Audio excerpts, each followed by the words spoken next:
요한복음 13장 1절에서 3절 말씀 우리 한 목소리로 읽겠습니다.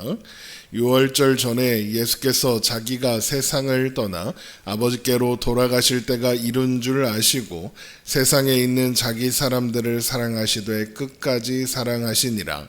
마귀가 벌써 시몬의 아들 가롯 유다의 마음에 예수를 팔려는 생각을 넣었더라. 저녁 먹는 중 예수는 아버지께서 모든 것을 자기 손에 맡기신 것과 또 자기가 하나님께로부터 오셨다가 하나님께로 돌아가실 것을 아시고. 아멘. 예수님은 이제까지 그러셨던 것처럼 예수님을 믿고 심판이 아니라 구원에 이르라 라고 말씀하셨습니다. 이것은 주님께서 사랑하시는 자들을 향한 설득이고 그들을 포기할 수 없는 주님의 열심을 드러내는 것이라고 했죠. 주님은 그들을 위해서라면 기꺼이 십자가에 오르실 것입니다. 그리고 반드시 구원하실 것입니다. 그래서 반드시 주님의 목장 안에 두실 겁니다. 그것이 주님만이 아니라 성부 하나님과 성령 하나님의 의지이고 뜻이기 때문이죠.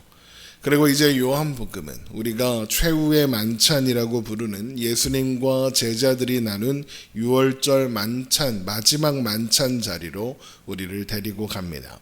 그 이야기는 이렇게 시작되고 있습니다. 요한복음 13장 1절 봅니다.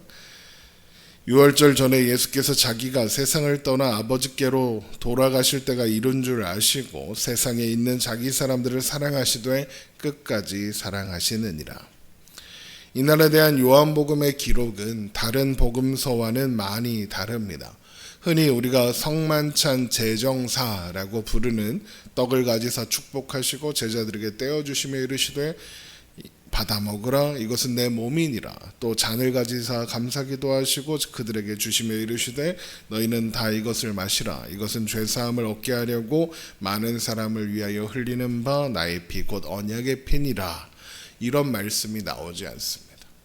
그러니까 성만찬의 최후의 만찬 자리에서 제정된 성만찬의 이야기가 요한복음에는 자세히 기록되고 있지 않다라는 겁니다.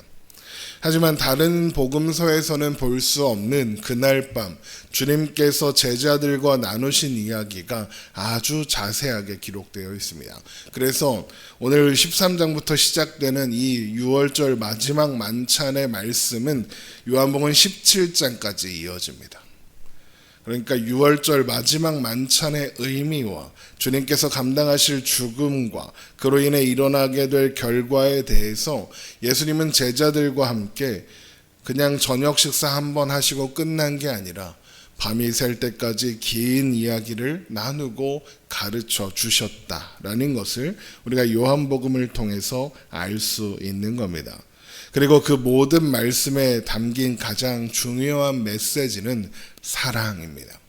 그래서 17장까지 이어지는 그날 밤에 관한 이야기가 세상에 있는 자기 사람들을 사랑하시되 끝까지 사랑하시니라 이렇게 시작되고 있는 겁니다. 죽음을 마다하지 않고 끝까지 주를 따르겠다고 호언장담하는 그런 제자들에게는 그들의 연약함을 일깨워 주십니다. 주님께서 그렇게 연약한 그들에게 길진리 생명이 되신다는 것을 가르쳐 주십니다. 또 주님이 떠나시면 그들을 고아와 같이 내버려 두지 않고 또 다른 보혜사 성령님을 보내실 것을 약속하십니다. 또한 예수님은 떠나실 것이나 성령님이 오시면 성령님께서 주님에 대하여 증언하시되 죄와 의와 심판에 대하여 가르쳐 주실 뿐만 아니라 예수님께서 가르쳐 주신 모든 것들을 생각나게 하시고 그 안에 담긴 의미들까지 알게 하실 것이다 라고 가르쳐 주십니다. 그러므로 평안해라 하십니다. 주님이 가시는 길은 실패와 절망의 길이 아니라고 세상을 이기는 길이라고 그러니까 담대하라고 말씀하십니다. 그리고 나서 17장에 가서는 세상에 남겨질 제자들을 위해서 예수님은 아버지 하나님 아버지께 그들을 의탁하는 간절한 기도를 하십니다. 그러니까 요한복음 13장부터 17장까지 이어지는 유월절 마지막 만찬 자리에서 있었던 일들의 기록은 제자들을 향한 예수님의 절절한 사랑 이야기 라고 해도 과언이 아닌 겁니다. 그리고 이런 간절하고 애절한 예수님의 사랑을 가장 깊이 드러내는 일이 바로 예수님께서 제자들의 발을 씻기시는 일입니다. 그래서 6월절 마지막 만찬 자리에 대한 요한복음의 기록이 다른 복음서들과 많이 다르게 보이지만 그 모양만 다르고 내용이 좀 다를 뿐이지 똑같은 일, 많은 사람들을 위해 많은 사람들의 죄사함을 위하여 흘리는 바 주님의 피로 세우시는 그 새 언약의 본질인 사랑을 드러내는, 그래서 다른 복음서들이 말하려는 것들과 크게 다르지 않은 이야기를 하고 있다, 이렇게 말할 수 있는 겁니다. 그러나 그렇게 제자들을 향한 예수님의 사랑이 깊이 드러나는 그 자리에 예수님을 팔려는 생각을 하는 사람도 있었습니다. 이미 우리가 잘 알고 있는 가룟 유다죠. 요한복음 13장 2절입니다. 마귀가 벌써 시몬의 아들 가룟 유다의 마음에 예수를 팔려는 생각을 넣었더라. 예수님은 마귀가 벌써, 요한복음은 마귀가 벌써 가룟 유다의 마음에 예수를 팔려는 생각을 넣었다고 해서 이미 가룟 유다가 예수님을 팔 생각을 하고 있었다라는 사실을 전하고 있습니다. 그런데 마귀가 가룟 유다에게 그런 생각을 넣었다, 이 말씀을 보고 가룟 유다는 아무 잘못이 없는데 마귀가 그런 생각을 줘서, 그러니까 마귀가 조종해서 가룟 유다가 어쩔 수 없이 예수님을 파는 거다, 이런 식으로 생각하는 사람들이 있는데 그렇지가 않습니다. 먼저 우리가 마귀가 어떤 존재인지 알아야 합니다. 마귀는 욕심대로 행하는 자로 처음부터 살인한 자이며 그 안에 진리가 없으므로 진리에 서지 못하고 거짓말 말하는 거짓말쟁이로 거짓의 아비다 라고 주님은 말씀하셨습니다. 요한복음 8장 44절을 한번 보죠. 요한복음 8장 44절입니다. 너희는 너희 아비 마귀에게서 났으니 너희 아비의 욕심대로 너희도 행하고자 하느니라. 그는 처음부터 살인한 자요 진리가 그 속에 없으므로 진리에 서지 못하고 거짓을 말할 때마다 제 것으로 말하나니 이는 그가 거짓말쟁이요 거짓의 아비가 되었음이라. 마귀가 처음부터 살인한 자라고 하는 것은 마귀, 사탄이 죽음의 사자, 죽음을 권세로 사용하는 자라는 의미입니다. 그래서 마귀는 그에게 속한 자들을 사망으로 이끕니다. 그럼에도 불구하고 사람들이 마귀가 시키는 대로 하죠. 사람들은 마귀가 자신들을 사망으로 이끌어 가는데도 왜 마귀를 따르는 걸까? 그 이유는 마귀가 일하는 방식이 욕심이기 때문에 그렇습니다. 탐욕대로 행하게 하고 탐욕에 이끌려 살게 합니다. 그러니까 마귀가 하는 역할은 탐욕을 부추기고 탐욕을 따라 행하게 만드는 것이다 라고 할 수 있는 거죠. 자, 그렇다면 가룟 유다는 언제부터 마귀에게 속하여 마귀를 따라 행하게 되었을까? 처음부터입니다. 예수님은 12제자를 택하여 부르실 때부터 가룟 유다의 마음에 탐욕이 자리 잡고 있다는 것을 아셨습니다. 그래서 요한복음 6장 70절을 보면 예수께서 대답하시되 내가 너희 12를 택하지 아니하였느냐? 그러나 너희 중에 한 사람은 마귀니라 하시니, 이 말씀은 가룟 시몬의 아들 유다를 가리키심이라. 그는 12 중에 하나로 예수를 팔 자로라 라고 되어 있는 겁니다. 가룟 유다가 예수님께로 온 목적이 마귀로서, 마귀에 속한 사람으로서 왔다. 가룟 유다가 예수님께로 온 목적은 탐욕이었다. 그러니까 이미 그때부터, 그 이전부터 마귀인 상태로 존재하고 있었다라는 겁니다. 그래서 마리아가 자신이 할 수 있는 모든 것을 동원하여 예수님을 향한 사랑을 표현하기 위해서 나드 한 근을 예수님의 발에 붓고 머리카락으로 닦을 때에 가룟 유다가 그 비싼 향유를 허비한다라고 하면서 마리아를 비난하고 그것을 허용하시는 예수님을 비난하는 겁니다. 우리 요한복음 12장 4절을 봅니다. 요한복음 12장 4절. 제자 중 하나로서 예수를 잡아줄 가롯 유다가 말하되 이 향유를 어찌하여 300데나리온에 팔아 가난한 자들에게 주지 아니하였느냐 하니 이렇게 말하면 가난한 자들을 생각함이 아니요 그는 도둑이라 돈괴를 맞고 거기 넣는 것을 훔쳐가미로라. 그런데 가롯 유다가 마리아를 비난하는 이유가 뭐라고 합니까? 가난한 자들을 생각함이 아니라 그는 도둑이라 돈괴를 받고 거기 넣는 것을 훔쳐가미로라 입니다. 그러니까 가롯 유다는 시종일관 예수님을 따르는 와중에도 계속 탐욕에 사로잡혀 살고 있었다라고 우리는 볼 수 있는 겁니다. 그리고 이제 가롯 유다가 예수님을 팔 생각을 합니다. 왜 그런 생각을 하게 되었을까? 마귀가 그를 충동질했기 때문이겠습니까? 아니요. 그 안에 탐욕이 있기 때문에 그렇습니다. 가롯 유다가 마리아의 행동을 비난할 때 예수님은 이렇게 말씀하십니다. 요한복음 12장 7절입니다.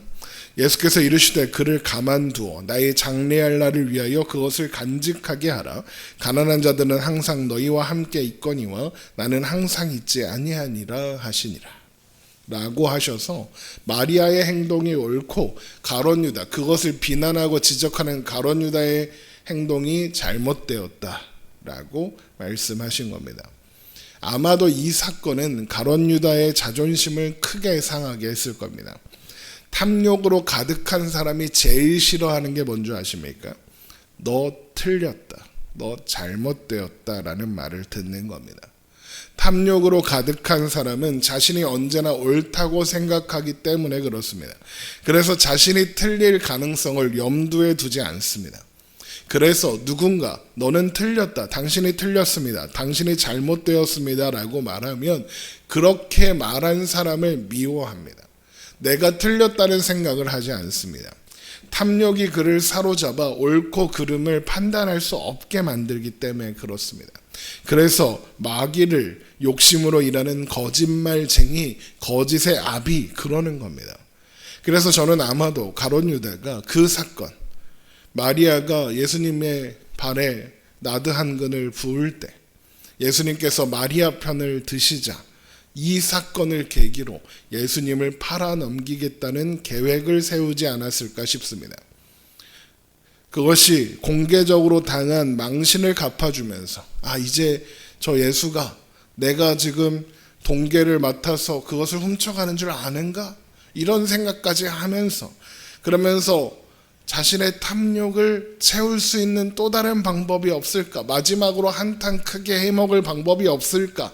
그런 생각들이 결국에는 예수님을 팔아야겠다라는 생각까지 이르게 만든 겁니다.